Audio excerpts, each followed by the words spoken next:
Does Twister revive the 90s blockbuster, or does it leave audience twisting in the wind? Let's talk about it.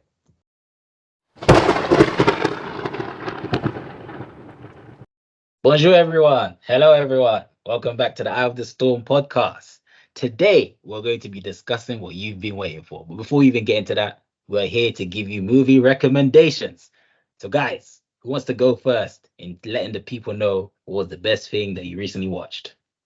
So the best thing that I watched this week is The Quiet American, which is a 2002 historical drama movie.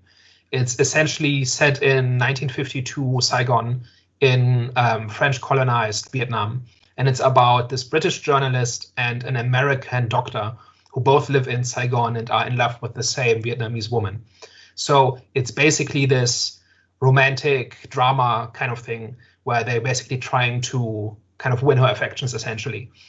While in the background, Vietnamese history happens. So the French are beginning to lose control of the colony, and the communists are rising in power, and they're nationalists trying to kind of fight both of those factions at the same time. And the romance plot is essentially an allegory for the broader situation of Vietnam, while it happens literally in the background, and the two kind of influence each other.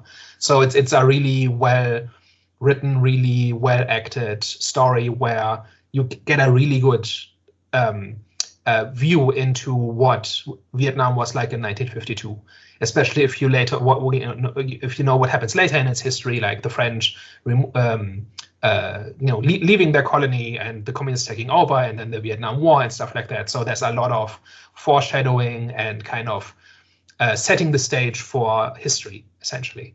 But it's made personal by having that dynamic play out, like just between those three characters, and it's just all around an enjoyable movie. All right then, cool. Have they? I mean, I tried a few things, but nothing really grabbed my attention. I think I tried to watch the Ministry of Ungentlemanly Warfare. How would you say the one with was it the old Superman actor, like Alan Rickman and stuff like that? But I think I lasted about maybe 40 minutes where I was like, okay, I'm not really feeling this at all. I did finish Dark Matter. And I know, Daniel, you had a question about how the multiverse stuff is kind of played out in the end of it. I haven't finished it, by the way. So have you not finished it? Oh, so can I say on episode 8, I think. So I can't say it. Let's leave it at, is it worth it? It has a very interesting twist with the multiverse stuff that I didn't see coming, and I appreciate it. And I thought, okay, cool. This is quite interesting. It puts the main character in a very interesting predicament at the end of the show, and it leaves it off where they have to make a difficult choice based on the effects of the multiversal stuff. That's what I'll say. Thank you for being so considerate. But me, I went on a whole Predator rampage. I was literally just watching all the Predator movies. Yeah, man, the Predator films are just an enjoyable watch, man. I'm pretty sure most of you have seen it, but if you haven't seen it, then there's this like a monster extraterrestrial thing that they call the Predator. Even though I remember in the recent film, I think the one that came out in 2017, where they were saying it shouldn't be called the Predator, it should be called the Hunter or something like that, which was pretty neat. But yeah, I just literally went through watching all the Predator movies. The only one that I didn't end up watching was the Arnold Schwarzenegger. I didn't say the N-word, but yeah, Arnold Schwarzenegger or whatever. I didn't watch his one, but by the way, that's a classic one. Yeah, that is a classic one. I do love it. It's just that I didn't get to it. For some reason, I just kind of skipped it. I don't know why I skipped it. I was just out of it. But yeah. Predators, guys, if you haven't seen it, go and watch all the film series. Start with the Arnold one. Learn from my mistakes. But anyway, guys, full discussion time. Danny G. So Twisters is a kind of sequel to the 1996 movie Twister, which follows storm chasers in Oklahoma. It follows a meteorologist, Kate, who lost family in a tornado years earlier and now has become a meteorologist studying tornadoes. And the story basically follows her as she gets back into the business of storm chasing, and kind of the plot unfolds from there. a lot of people have said this is a direct remake of the 1996 Twister, which I rewatched the day before I watched this one. And I don't think that's true. I don't think it's the same story at all. It just follows a bunch of similar beats. So people go to the Midwest, there's tornadoes, they chase them, they do science stuff related to the tornadoes, but the actual story itself is not really the same. And it manages, so Twister has a reputation for being a big, dumb 90s action blockbuster. And this one manages to be bigger, dumber, and also about less. So I thought the first one had a really strong story with really strong characters that were kind of propped up by the special effects that were groundbreaking at the time. And this movie does not really impress on the effects front because you can't impress people with realistic special effects anymore. But it also falls down at the character and story level. And so I got very little out of this. I think if you want to watch a movie about the subject, the first one is just better in every way. I tried to watch the first one and I just couldn't finish it. It just felt very old. You know what I mean by stuff? I don't have a problem with old movies. It's just like I have a big problem, right, with background music because I can feel like I feel like it can be overbearing at times. It can kind of like take away from the film itself. Like I felt that way sometimes with Star Wars, right? So with the twist, like with the night, when did the old one come out? In the 90s, you said? 86. 86.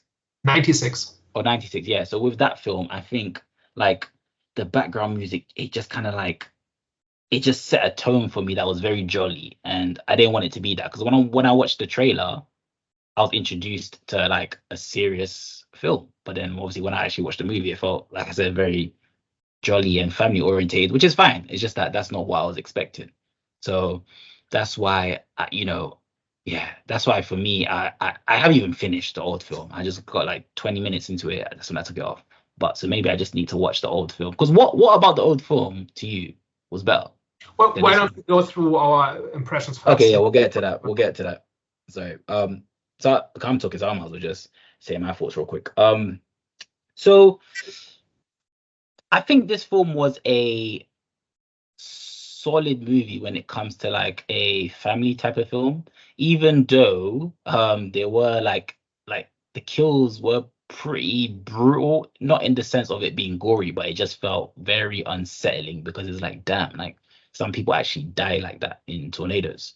So yeah, I felt like in that sense, in like a family type of film, it was solid. Like I wasn't angry that I spent money on this film. I just said I had a pretty all right board, like a good time, a borderline good time, because I think it had moments. Like it was a film with moments, good moments. There were a lot of filler moments, but I think the beginning was very intense. Like it introduced you into like a serious like in seriousness. I was like, damn. And then the ending is intense too. But like I said, everything else in the middle was like a lot of filler moments. There were like problems with like, the problems that I felt with the film were like they were just the natural disasters, just like the storms, the natural disasters. It just felt very random and it didn't really feel coherent. And there were problems with like, character interactions and the character arc, which I felt was lacking, which we'll get into later. But I did enjoy the character in terms like I liked her ambiguous. Like she felt like a character where you had to read in between the lines a lot. Sometimes it worked, sometimes it didn't. Like there were times when it didn't really take that much persuading for her to get into certain things, which was a bit surprising because the things that did happen to her were traumatic. So then when she kind of got persuaded to get into it straight away without trying to spoil too much, it was like it just happened instantly. So that's why I think sometimes, the character interactions and character arcs weren't really, especially hers, weren't really like flushed out properly. But besides that, I enjoyed her ambiguous character that she was giving off. With her, like I said, you had to read in between the lines most of the times, not most of the times, but sometimes, which was it was fun. It was fun. She was fun, even though she was a bit boring, but she was fun in a way. But yeah, overall, I think I had it was solid. I had a solid time, so I wouldn't ask for a refund. I I mean, there wasn't really kind of like much there that you can really take from this movie, to be fair. Like, I didn't really care for like the natural disaster stuff that was going on, like the storms and this and the other. Like, it was kind of like, I mean, outside of the opening sequence, where I felt like the tension there, outside of it, it just didn't really like move me in any type of way at all. I mean, like the story was like serviceable in it. It's just like manageable. Like, you know, there wasn't really a whole like point towards it, or like, you know, you couldn't really like kind of like draw much out of the story that was being told there. It was kind of like pretty generic and really basic, to be fair. Like the one thing I did enjoy actually was Glenn Powell in this. Like, this is now the third movie that I've seen him in this year, and every single time I've enjoyed sort of his performances. I do feel like he'd do really well in a better blockbuster movie. Or I actually like, coming out of it, I thought that he would have been a good Johnny Storm in the Fantastic Four, actually. If he was ever sort of younger or up for that, is my kind of impression from that. But yeah, like genuinely, I'm like trying to even like think. Like the movie was like so inoffensive. Like it was just there. Like Jonathan said, like I didn't hate that I went to go watch it, but I didn't really take anything from it. I didn't really care for it. Like, outside of like Glenn Powell and the main actress, like a lot of the other characters were pretty underwhelming, to be honest. I didn't understand. Is it like who's the new Superman actor? I think it's like Max Coswell or whatever. He was in this movie. I didn't really understand the purpose of his character being in there at all. And then his like business party that he was going into, I just thought that he was just kind of he just kind of like dragged the movie down. Anytime he was on the screen, he really dragged the movie down. The new Superman was in this film. Who was he? He was I even forget the Mexican guy's name. But I know the Mexican guy you're talking about. Yeah, but Wait, was he? Yeah, I know what you're talking about. Yeah. He was like his partner basically, but I didn't really get anything from him. Oh, him. Okay. Yeah, but not that I was like, you know, specifically looking for him, but I was just a bit like, why? Like, it could have been anyone. I was like, why was this character here? It was just like, it's a bit of a waste. But I think overall, like, if you go see it, you go see it. I don't know how it's made all the money that it has, but it's whatever to me. So I didn't even know it made a lot of money. I have to check the box office sales, but 80 million. Oh wow. So would you say that nostalgia was the reason for its so far success? So here's what I think about this movie. I think this movie is very much sold as and perceived as a throwback to feel-good 90s blockbusters, where you could just go to the movies, have a good time, and get a story, get some thrills, get some emotional moments, and then you go home. And this movie tries very hard to be that, right? In terms of its tone, in terms of how it presents its characters, the music, the spectacle, how it's all balanced out. It's not too heavy. It mentions climate change twice, but it skips quickly past it. It tries very hard to not upset anybody or bother anybody or lose anybody. And I don't know if that is what the explicit strategy in the studios, but this has the potential to bring back the big summer blockbuster, right? If it really hits a nerve and then others start copying it and stuff like that. And I think that's really the driving thought behind how this movie was made. That's certainly the vibe I got as I was watching it, especially watching the first one and this one back to back on consecutive days. They feel very similar if you're not paying attention to what's going on. But do people even remember the first film though? So this came out in 96. I was 10 when it came out. I vaguely saw that people were excited about it, but I didn't watch it at the time. And I haven't heard anybody talk about it for 20 years, 30 really, almost. But then people started being nostalgic for it, saying, oh yeah, I like that movie and I enjoyed that and I miss those kinds of movies. Like, that seemed to be the general sentiment of just about everybody that I saw talking about it online and in person. Mm-hmm. So, and I'd never watched it, and then I watched it in preparation for this, and I can see why people like it. Like it just works. It's just a good time, at least as far as I was concerned. And it really is kind of middle of the road for 90s blockbusters, which I think you can call a golden age of blockbuster movies. Not the best one, not the worst one, but just a solid one. And if you want to get back to that, then I think you could do a lot worse than copying Twister. What do you mean by that? So if you are a studio and you kind of look at how people are generally not very enthusiastic about movies right now, And then you look back to the 90s where the sentiment was very different, and that's where all the big stars were made, and that's where iconic movies were made. And there was just a general positive vibe towards movies broadly. I can see the motive of wanting to bring that back. And then you go down the list, okay, what can we do? Like Jurassic Park has been done already. The Matrix is run to the ground. Like what other feel-good movies, like big blockbuster movies from that era are there? And Twister is one of the big ones. And it just feels like it's like tonally and how the characters are presented and the pacing and everything feels a lot like it's trying to copy that kind of movie. Is okay? So was Twisters one of the first of its kind in terms of like one of the first natural disaster movies that came out? Because when I watched this film, right? Sorry. I don't know. I think it got attention at the time for how good the Twister effects looked. Okay, I was about to say, because when I saw this film, like you literally like said it right. Like this film, it's a done well film. So it's not good, it's not bad, it's just solid. It's done well, right? And so that's why I was a bit like taken back when you guys were saying, when you said, oh, it was such a big hit back in the day. So I'm like, oh, I don't see why it'd be such a big hit. The only reason why I could think of is because it was the first of its kind in terms of like a natural disaster being on screen. So yeah, I think the first time it was really put on screen in a big way with CGI, because like mid-90s CG was rough. Like you had your standouts like Jurassic Park, which I think was 97, I'm not sure. But like if you watch mid-90s movies, they use CGI and it's bad.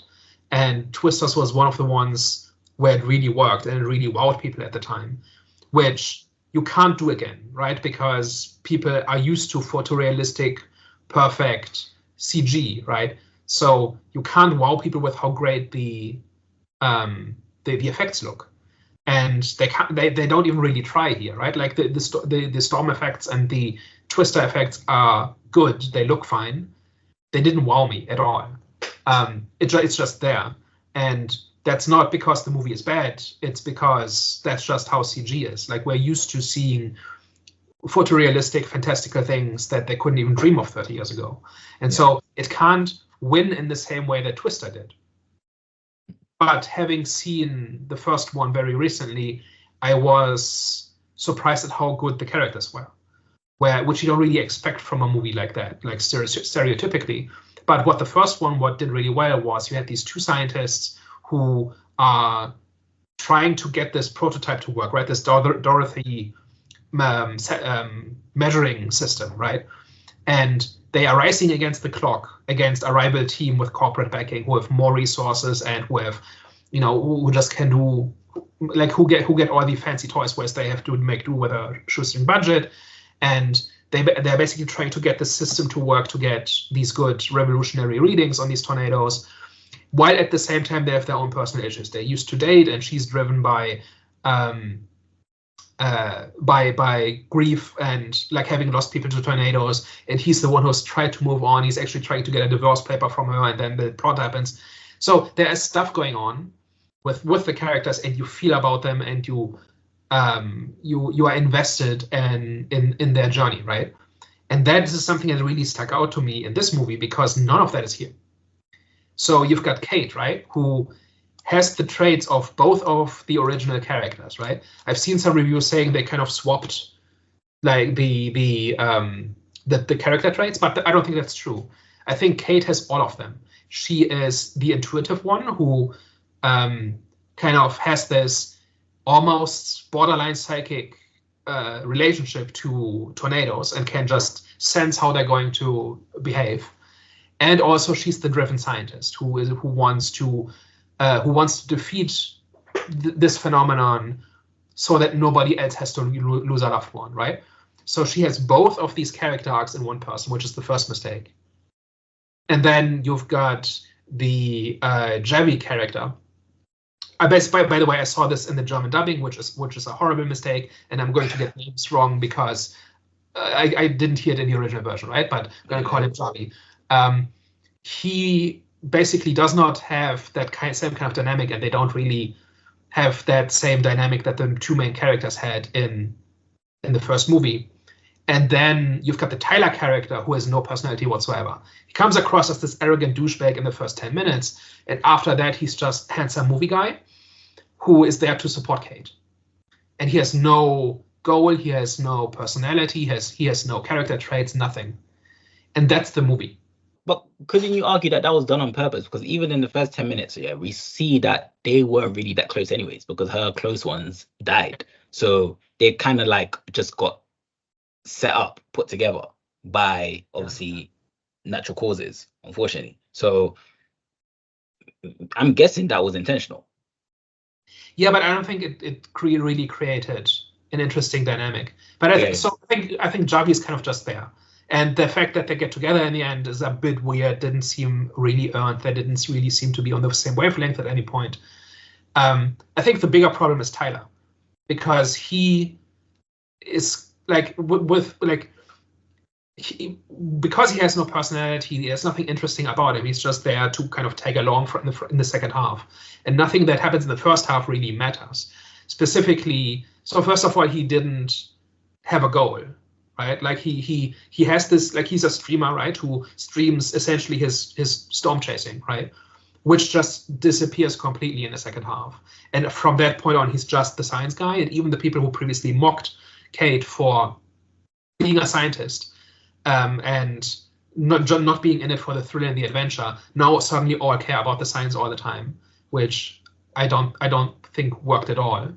But also there would have been so many opportunities to have like 3 different kinds of storm chasers, right? Where if Tyler is constantly has to take unreasonable risks in order to keep his subscribers, right? Or he has to do like he does do crazy things like launching the fireworks and stuff like that, but that happens at the start once, and it doesn't really inform the plot in any way. Like there's no tension between him and Kate because of this. It just gets completely dropped as soon as Kate gets into the science bits. I don't know. Did you just have a different experience with that? Did you think there was something to Tyler? Did you think that whole love triangle thing worked? I didn't even know there was a love triangle until he actually mentioned it when he came back for his car, or just came back to apologize. Like when he said what he said, I was like, oh, okay. But the problem that I had with like just all the character interactions was it didn't feel intense enough. It felt kind of rushed. Like even the scene when what's the guy's name? Was he Mexican or just her partner in the beginning? Javi. That's Javi, probably. Yeah, Javi, yeah. Even when he saw her again 5 years later and they were in the coffee shop, that conversation just felt like they were given lines and they were supposed to say it. Like, the way that they just like, I mean, even he must have said a line where he was like, it's time for you to come back, or it's time for you to move on, or something like where he just asked her to come back, right? To join him on Looking for Storms and stuff. And I'm like, the way that he was asking and the way that he just said it was like, bro, like she lost 3-4 friends, including her boyfriend. It's like you guys didn't like show the emotion. Like there wasn't, like we didn't see closure from that scene. It just went straight to, okay, our friends died, 5 years later, let's get into business. So that was my problem with like character interactions. Which I think is understandable if 5 years have passed, but we also didn't see that process, right? We kind of just see them move on. Exactly. That's what I'm saying. It just wasn't like we didn't see the closure. So yeah, in terms of Glenn, you mean Tyler, yeah, his actual name is Glenn, my bad. In terms of Tyler, I just think he was just there as a love interest. There wasn't really, I think the only thing that kind of like manifested the love was his like not fascination, but his admiration of her gift when it comes to like, you know, how she can kind of like detect the storms and just, you know, what she was pretty much showing in the movie. I think that's where the love manifested from, but it didn't feel intense. Do you know what I'm saying? Like, that's what I think it was lacking for us to actually. Sorry, Heather, you're going to say that? I was going to say, I feel like the story didn't serve it well, but I do feel like Glenn Powell as an actor is really good at sort of, portraying good chemistry with some of those female leads in movies. And again, I've seen it a few times in movies this year, and I just feel like, despite kind of like the lack, to be fair, I actually wouldn't say that there was a lack of it. I kind of sort of believed the whole sort of it's your typical like romance stuff. He kind of seems like a bit too boisterous at the start, but then he turns out to be the actual like secret good guy that he's doing all this for sort of no good cause, which I didn't really buy, to be fair, in the movie. And the whole like they have like this thing in common where they're both quite intuitive about sort of the tornadoes, the twisters and stuff like that, where she's maybe a little bit better than what he is, but he's able to kind of like read where she's kind of giving him like some bad information, this and the other, and you kind of like build a little bit of a flirty banter relationship from it or whatever. And I just feel like, whilst the story doesn't serve it that well, I feel like he's able to sort of act it out really well, which is why I bought the chemistry between the two of them throughout the movie. I think the chemistry itself is fine. It's more that there's no human drama into it, right? So no. Maybe this is. I take you've both not seen the first movie. Only the first 20 minutes. Yeah. So, but it's like if you have watched any 90s blockbusters, there's like this very basic humanity to them, right? Where these characters are maybe a bit two-dimensional, but they have a humanity to them, and you understand their emotional state, and you understand what they're going through, and so you care at the end when they succeed. And I thought that was really missing here, because Kate was part of it, where things just come very easily for her, right? Like there's a bunch of running from storms, and then there's danger in that sense. But just in terms of her personal journey, there's never really a moment of growth or a big decision, right? The only decision she really makes is to get back into the science, right? To basically dust off her old project that was like 2 minutes from being completed and working. And she just figures it out in a barn in an afternoon, right? There's no real challenge there. There's no hurdle. There's no moment of growth. And everybody else in the world is just there to support her. And I think that's just not interesting. Like there's no real. So in the first movie, right? I'm not just saying like I'm not just saying it has to be like the first movie or anything like that, right? But it's more like the movies are so similar that you have a hard time not comparing them. And what made it work in the first movie is that two groups, the good guys and the bad guys, were working on the same prototype, and whoever made it work first would get all the glory and all the credit. And the other group had corporate backers, and so they had more money and more resources and stuff like that. And so that's how it got turned into an underdog story. And half the movie's drama is about these two groups chasing against time to get this prototype to work first, because it's a winner takes all kind of situation. And that was missing here completely, right? So it kind of seems like it's the same thing with this radar thing, right? This military radar that they've adapted. That is not really a rival to what Kate is trying to do. And they end up working together anyway with very little pushback and very little danger or struggle. And then it ends up not really mattering. Not really. Like it helps a little bit, but it's not really in an interesting way. So it manages to copy its predecessor in a very superficial and basic way, and then doesn't understand what made that story work in the first place. And also doesn't replace it with anything else, really. Right? It doesn't do something different that also works. It just kind of does the same thing, but not as good. And that is kind of how everything in this movie was for me.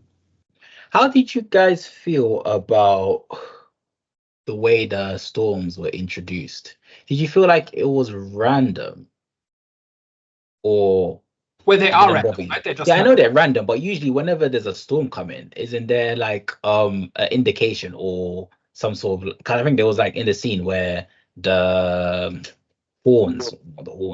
sirens or whatever went off, right? But isn't there like I'm sure weather reports, they'll let you know when there's a storm that's about to come. Mm-hmm. I don't know how quickly they form, but the movie kind of also isn't really clear about just how prepared people are, right? So there are these forecasts, right? Like that's what Kate does in her office job, right? And then we see that there are storm warnings. There are these horns that go off. Everybody has a warning app on their phone, right? Where there's a scene at the rodeo where a storm forms within seconds, and then everybody gets an alert on their phone, right? But at the same time, when a storm hits a village, or like a town, it feels like nobody has been in a storm before, doesn't know what to do, and needs to be saved by these randos who just drove into town 5 minutes ago. That was also one thing that didn't quite work for me.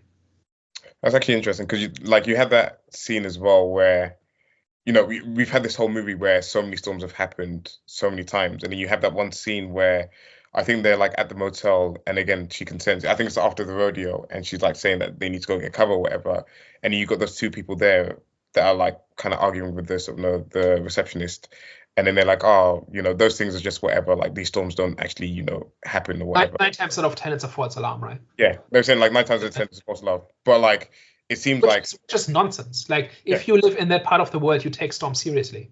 Yeah, and then for them to then not know that you shouldn't be in a car and then sort of get in the car and try to drive away from the storm and then get sucked up, it just seemed a bit too stupid, to be honest. Also, in the final sequence, the entire town just kind of panics and freezes. Mm-hmm. Right? There's no sense that there's a plan. No. Which is weird. Yeah. Which is weird because you would have expected there to be like a sense of, not even a sense, but a big feeling of realism in the film. And like I said, for me, some of the film, like just for me, I understand storms are random, but it's just the way that it happened. It kind of felt, it just felt unrealistic because I'm sure there's like weather forecasts. Sorry? It just seemed on demand as well. It's like it just happened anytime it needed to in the movie, and there wasn't really any like rhyme or reason towards it. And again, in real life, there probably isn't any rhyme or reason towards a storm as well, but it just seemed too convenient every single time. I think they exaggerated just how frequent they are. Yeah. Just to keep the plot going. They could have had shown a lot more downtime and stuff like that, but it's kind of exaggerated to a comical degree, where apparently every 15 minutes there's a devastating tornado that just flattens a town.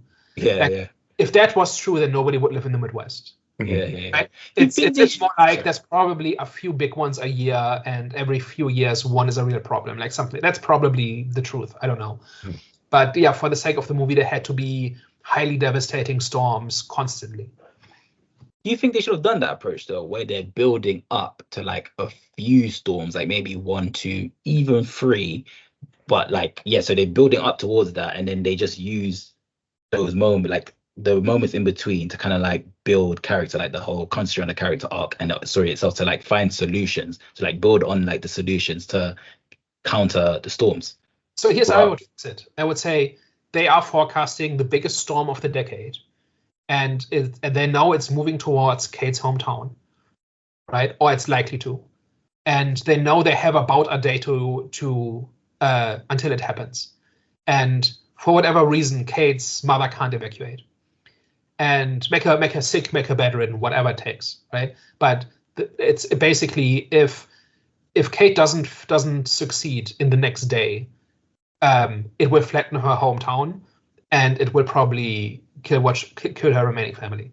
And then there's a ticking clock, and they have to figure out how to figure out the chemistry that disperses the storm, and they have only one shot at it. Because as it currently stands, if it doesn't work, why don't you try it on the next one? There was no sense of urgency, and I think that was the one that the thing that was really missing from this as well. That I didn't understand why it had to be this storm where they make it work. Why can't they try it the next time, and then again and again until it works? Because that's how science works, right? You just keep trying and you keep improving, and finally it works. And I think that was just really poorly constructed, that this entire urgency, especially in the last half hour, was really artificial and not justified by the plot at all. Like what the first movie did with like the race between the two teams to make the prototype work first, where the audience understood very clearly why if you don't come in first, you come in last. Nothing like that was in this one. And it was really missing that, right? Like there had to be something where Kate has to figure this out now, and if she doesn't, then something bad happens. Definitely. Question: what worked in Twisters? Because I think like the first 20 minutes, like when the characters are introduced, and we kind of get this introduced to this culture of storm chasers. I thought that worked pretty well. Mm-hmm. the thing that didn't work for me was really just the character stuff that really became more pronounced in the second half. But like the early setup, I thought was pretty good. Like we understood how these twisters work, why they're a problem, what the culture of stormchasers is like, what the different approaches, like different factions, if you will, are. That all worked really well, and that was the part that felt the most like the original. But at that point, it didn't have to deliver yet, and I think that's why that's easier. And that's why it worked best, I think. Yeah, no, I think I can agree with Daniel there. Genuinely, like they made the whole idea of being a storm chaser seems like the coolest thing in the world. It just seemed like super exciting to sort of go out there and risk your life and like do all of that stuff. So I feel like that was done really well. Like outside of that, you're really grasping at straws for sort of for anything that was like. Really a lot of it is fine, and not a lot is great. Actually, now that you kind of mentioned it, I thought the whole idea of Tyler being a streamer, I thought was a really interesting idea. Because that kind of created a third type of storm chaser that wasn't viable 30 years ago. Right? Mm-hmm. Streaming didn't exist 30 years ago, and that was a neat way of updating the story and add an element to it that couldn't have existed in the first one. And they should have done more like this, but I can do a little bit of that, like the drone that wasn't a thing 30 years ago in the same way. The problem was just that it didn't matter for anything, right? It didn't matter for his character. It didn't matter how he related to other people. It didn't matter past the first half hour, right? It didn't really matter what the conflict was or what the stakes were or anything like that. It's like background noise at some point, and it stops even existing really. That's what a lot of things in this movie as well. Like even the whole like her friends dying at the start of the movie, it just seemed like it didn't really matter too much. Like there wasn't enough conflict within her, or sort of enough second guessing about sort of chasing the storm and this, that, and the other. I mean, you had like parts of it, but it just didn't seem. It seemed like she kind of got over it pretty quickly, and then was like super like good at what she does. Like you had like that one scene where they were trying to set up the radar, and obviously she like panicked or whatever. But it just didn't seem to have enough consequence on her character for me, anyways, in this movie. Yeah, I mean, she became focused on other things, right? But yeah, it kind of stops being important. Yeah, like she does mention once or twice that it's still a motivation, right? That mm-hmm. she's motivated by people. Too many people have been lost, and we need to put a stop to this. But that's kind of like there's no decision being made, or mm-hmm. there's no trade-off being made because of this, right? It's just the motivation. Mm-hmm. For me, I think even though my point is generic, I still believe the kills was what worked for me. I don't know. Even though I did say that it lacked that sense of realism when it comes to the storms itself, I think when it comes to the kills, I could actually imagine that happening. Like it just looked so surreal. I was like, damn, like this must really touch the Americans. Like, you know what I'm saying? Because it just, like I said, it just felt so surreal, and I don't know why. It just kind of hit different. Like I felt it. I was like, just imagine. Like I remember there was a scene where it was like the scene when they went to the pool, right? And then it was when Tyler was trying to save the other guy that was, I think he was the hotel manager or something like that. Mm-hmm. And then there was just that scene where he told him to lay flat on the ground, and then you saw him stand up a bit. And me, I'm like, yo, I knew like before, I don't know nothing about storms, but I could tell like gravity is going to mess you up now, my guy, if you stand up just a little bit. And the way he stand up a little bit, and then the way the wind took him, I felt it. I'm like, my friend. I don't know, man. The kills were just, for me, is what really worked. It was really good. And for us living in Europe, this is very alien, right? We don't. Yeah. We make zero concessions to nature, right? Like we don't have earthquakes, we don't have storms, we don't have volcanoes.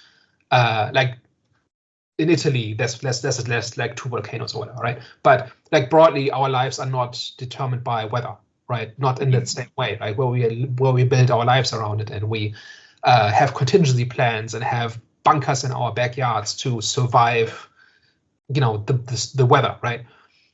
It just seems to me like if you grow up in this area, it would be so ingrained in you that you would know what the protocol is and how to survive. And like the movies seem to be going back and forth about this as well. That's why I can imagine how domestically, not even how, why domestically, I'm guessing domestically in the box office sales, this is doing really well. I think this seems quite well in the Midwest. Yeah, like this seems to really resonate with people. Yeah, exactly. I can imagine. So yeah, it makes sense. But I think it really harms the movie because, I would really be interested to hear from somebody who lives in that area whether this rings true or not. Like that people are so casual about it or don't know what to do. Like I'm sure there's somebody, like some number of people will just do the wrong thing in that kind of situation. But it seems like everybody should at least know what you're supposed to do, even if you don't do it. And I wonder if that has an impact on your enjoyment of the movie if you are in that culture, right? If that is, if it's just unbelievable that somebody living in Oklahoma just doesn't know what to do in a storm, because it bothered me, right? It made the movie less believable, and I cared less about these characters because they didn't seem as real because of that. All right. Were there any like memorable moments for you in this film? I'm struggling, man. I'm actually at least one where you're like, ooh, that was good. So I think at the very end where she drives into the storm and then she pulls off that sequence, like the fireworks, and like it wasn't fireworks, but like the rockets and stuff like that. That looked cool. Or like when the first time they used those anchors on the ground, right? Like there were cool images in this at some point. But actually the storms were not that great. Like there weren't really all that many interesting, like in the first Twister you had like cows flying over the road, right? Because and there wasn't really anything where I said, okay, this is a cool image, or this is a creative use of that. Like it just all very, like it's just buildings being torn apart and there's a tree on the road, and that's kind of it. I didn't like if you're going to do spectacle, aren't you going to do something like that?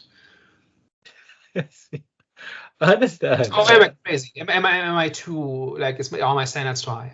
No, I think they probably needed to have their one set piece that they were going to make like absolutely crazy and bonkers and like have something wow the audience, and like you said, I didn't get anything like that from this movie. So when the Twister goes through like that refinery and just the entire Twister's on fire, that was neat. That was at least different. So you guys didn't feel the intensity when it ripped through the theater? No. At that point, I stopped caring because so like it kind of we've kind of mentioned the pieces already, right? So the people there were just panicking, didn't know what to do in a storm, even though they live in that part of the world, right? And the protagonists decide they need to be the heroes who save the townsfolk, right?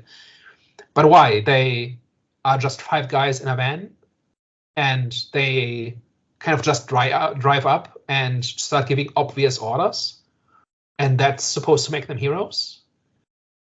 Like, that entire thing was so absurd and so contrived that I just didn't care. Like I legitimately checked out in the last 20 minutes and started making notes for this video, because I said, okay, movie's over. Like there's nothing here anymore. Like that's the point where I decided, okay, it's done. I now know what the movie is doing and I don't like it. Do you think more important people should have died to make this film a bit more interesting? But then it takes away from the feel good. I did think about that, but I said it just makes it a little bit more heavier than what the movie was trying to set out to be. So whilst it would have made it probably a little bit more interesting, it just would have made it a little bit more dark. And I feel like this was just meant to be like a light-hearted, just kind of like feel good movie for people to kind of like go and watch. I think there's more interesting ways to create drama than to just kill people. Mm-hmm. Like the obvious thing to do is like half the main characters die in the movie and you don't know which one, right? Like as you watch, you don't know who's going to make it, and that would be a cheap way and to do it. And I don't know, it would have made the movie better. I think really what you needed to do is like I think you need internal conflict, right? You need a character to want 2 things. They can only have one, and the tornado kind of either is the reason why they can't have both, or are the reason why they don't have enough time to do it properly, or to think it all through, or whatever. So they have to make a decision now, right? I think that's how you would have created a satisfying drama, and that is just not there, really. Like it's like it's all about Kate all the time, and everything comes easy to her, right? In terms of just her plot, right? And the movie would have been just much more interesting. Like, just one example. Like, I'm not trying to rewrite the movie, right? But what if both Tyler and Javi were like two different ideas of how to be a storm chaser, and she has to choose which is the better one, and it's not obvious. So, for example, right, that's just a really obvious way to create tension that is not about will people die in the tornado, and the movie seems to think that that is how you create tension in this movie, and I don't think it is. Well, because this is such a dark topic, because technically it's natural disasters, right? Yeah. Do you think it falls short of like being that good film because it's portrayed in a lighthearted way? I don't think it's that lighthearted. I think it takes the tornadoes seriously. And I've not seen anybody, like, I've kind of heard of somebody saying this movie is bad because it doesn't talk more about climate change.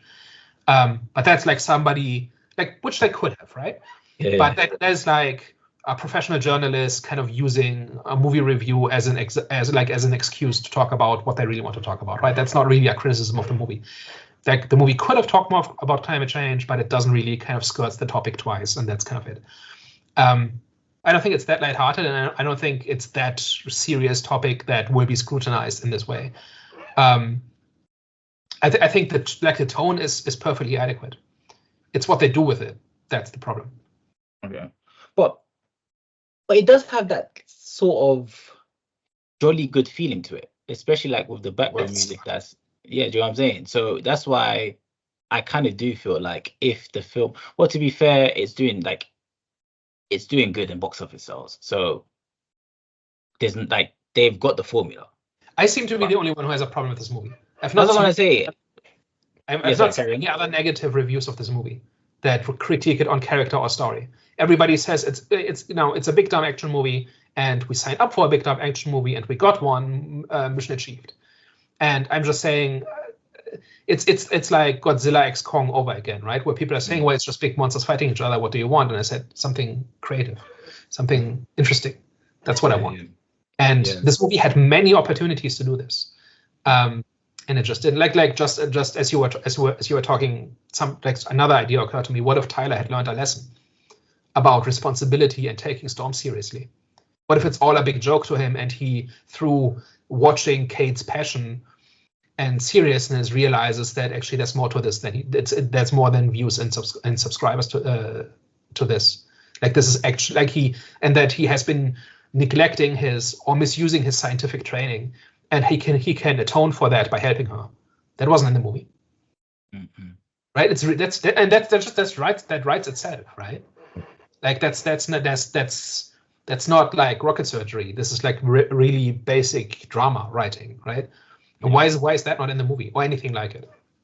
I think they were too focused on the love interest and pushing her more towards him, because obviously they show him doing the humanitarian stuff as like a consequence of like the YouTube channel, and then they have to show Javi's character as he's working, or he's like being funded by like this like billionaire who's supposedly doing a bad thing by like buying people's businesses for like the cheap when it's been wrecked by the storm.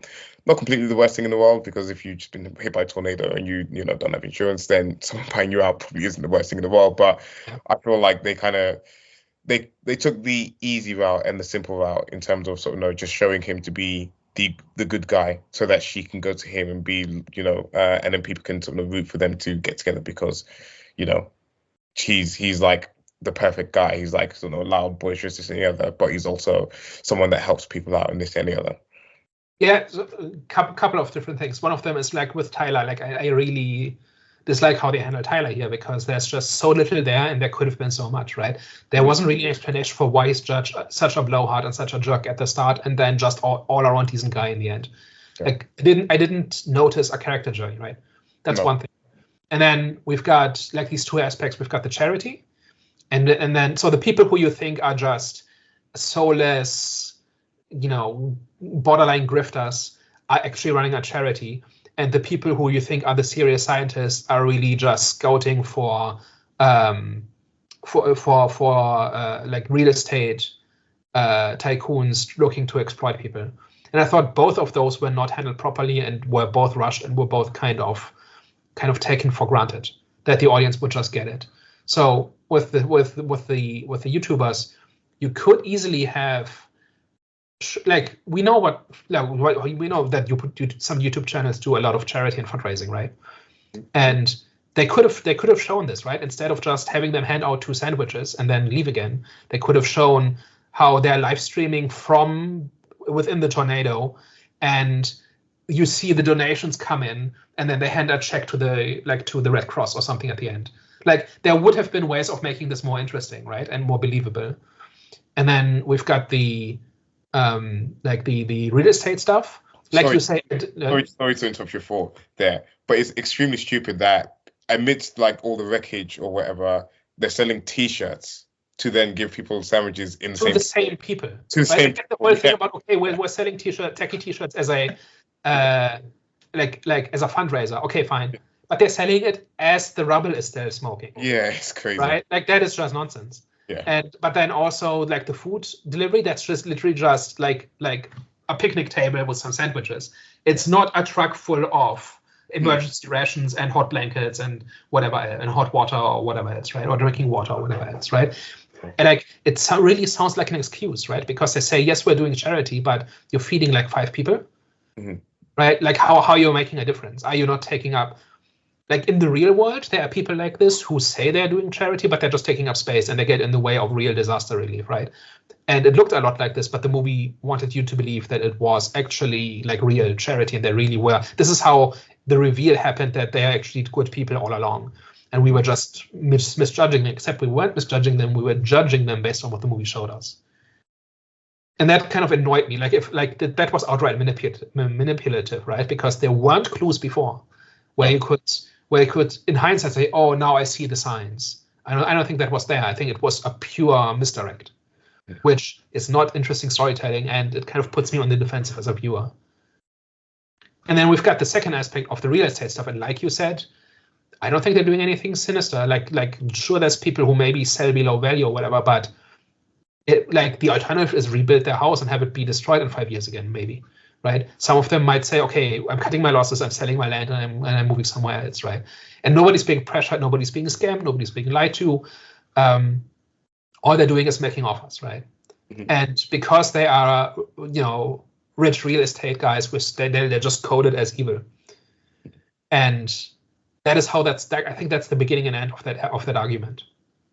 Yeah, that antagonist presence doesn't really feel strong enough. Like, it didn't really make sense. Like, because it didn't seem like they didn't have to accept, like the people that they were offering to buy land from, they didn't have to accept, unless if they push the narrative that, oh, okay, they've conjured up some sort of, plan where people would have to end up accepting their deal, then yeah, maybe. But we also didn't see them be very desperate.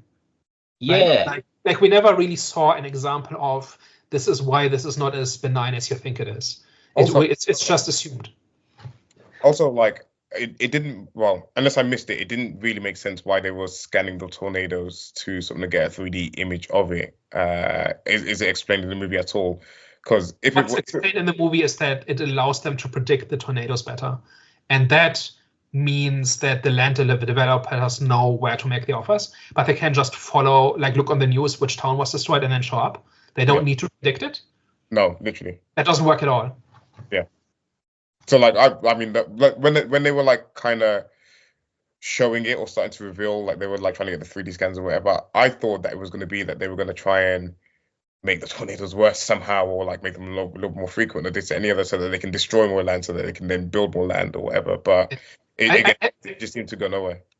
I think what it should have been or could have been is that the two kind of realize they kind of benefit from pooling their resources, and for the greater good they will work together, and like the profit motive is a distraction, and now we're doing the pure science, and that's kind of what they do, but also not really. There isn't really a moment where the two sides are antagonistic and then something happens and they realize that they have more in common than is different between them or whatever. Like, it's kind of there with Javi, right? But also not in an interesting way, right? Because he doesn't really have that, like, he doesn't really have a character, right? He doesn't really have a motivation.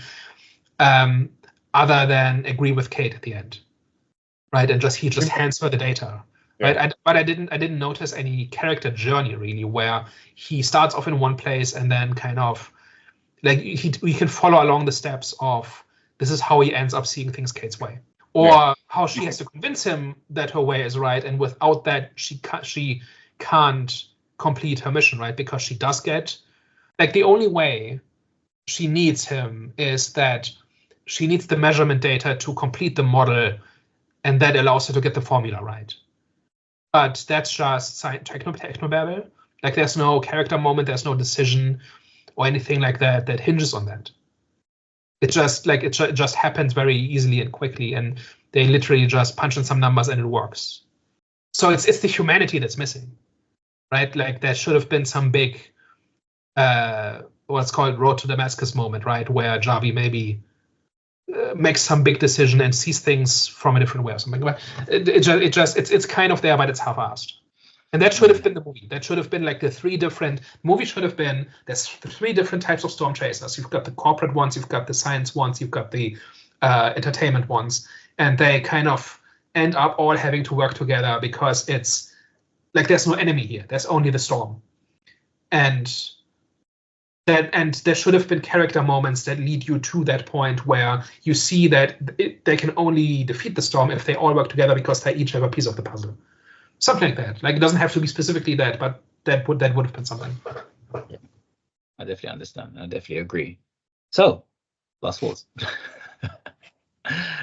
It's just a missed opportunity, right? Like, the movie doesn't understand why these kinds of movies work, and that is basic humanity and character drama, right? And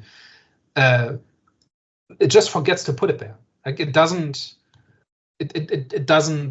create the kinds of situations and dynamics that would be interesting to watch. And just watching CGI storms for 2 hours is not that interesting. Like, we have to care about the people, and we have to feel what they feel, and we have to feel the tension when we like are waiting for them to overcome their obstacles, and all of that is missing for some very superficial stuff that kind of feels good if you're not paying attention. I think the movie kind of relies on people kind of going in saying, well, this is a big dumb blockbuster, and so I'm gonna turn my brain off. But it could be so much better if like there was like a proper character foundation in this that used the twisters to enable that conflict, right? And the reason I kept harping on about the first movie so much is because that did it, right? All you had to do was copy it. If it was a straight remake, it would be a better movie. No, honestly, that kind of leads into my point as well. I think for me personally, this was a solid movie. It was a movie that, you know, it worked, but it was a movie that worked and it was solid due to the nostalgia. Just due to nostalgia. I think that it was heavy reliant on that, and that's why they've kind of gotten away with the BS, some of the BS that they were showing us.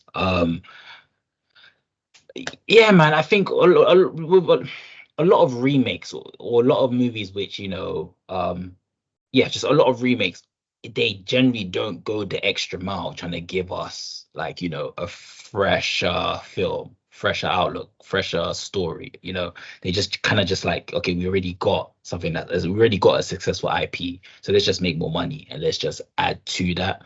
As in, like, let's just create another story that we know there's a high chance of it being successful due to obviously the original. And just like I said, just for me, I think it was just a solid film. It's just a movie where, you know, you switch your brain off, you watch, you enjoy certain moments, and you leave having a goodish, all right experience. I feel like this movie is rewarding the wrong things in Hollywood in it doing so well at the box office, and it's been a trend in a lot of like recent or modern movies where character and story just comes second, and we've like mentioned it in so many reviews that we've done this year so far, where they just don't care enough about that. And again, like Daniel's mentioned so much about like the 90s, and when I think about like a lot of like the 90s movies that I've watched in the past, they were like feel good movies and this and the other, but they, like, a lot of them had like that conflict within the character. A lot of them had like sort of some type of like tension or whatever, like that made the story a little bit more interesting and made you care a little bit more about the characters. And I feel like, movies like this, like Ghostbusters that we did previously, The Beekeeper, stuff like that, a lot of it is just like missing. So yeah, you can go in there and you're sort of, we're not asking for, this to be, super complex and super deep or whatever, but it's just small elements or small conflicts that you can introduce into the story and just make it a little bit more interesting and a little bit more engaging than just go to the movies, switch your brain off, and watch some, fight scenes or some twisters like blow around the place. It's just not what I'm looking for, and it's just super underwhelming knowing that this is doing extremely well when there's like other movies that haven't sort of been received as well. But such is the case. We're going to continue getting more of this stuff. Sorry, what would you guys rate this film? I'm actually gonna give it a 3 out of 10, and I know I said it was like serviceable, it was whatever, but like to me, it's a lot of a nothing movie. To be honest, I didn't really get anything from it. It's not even one that I would even want to like sit and watch again, like in the future. Like again, there isn't that rewatchability that a lot of like previous older movies have. Like there's a reason why like movies like Elf, for example, is like the Christmas movie that people watch all the time, or like The Grinch and this that, and the other, and it's just like, I don't know. It's not got anything like that for me in this. So 3 out of 10. You kind of whatever. Yeah, it's just missing the basic humanity, right? And for that reason, it's a 5 out of 11 for me. For me, I'd give it a borderline 6 out of 10. Like I said, I'm appreciating certain moments more so than the movie as a whole.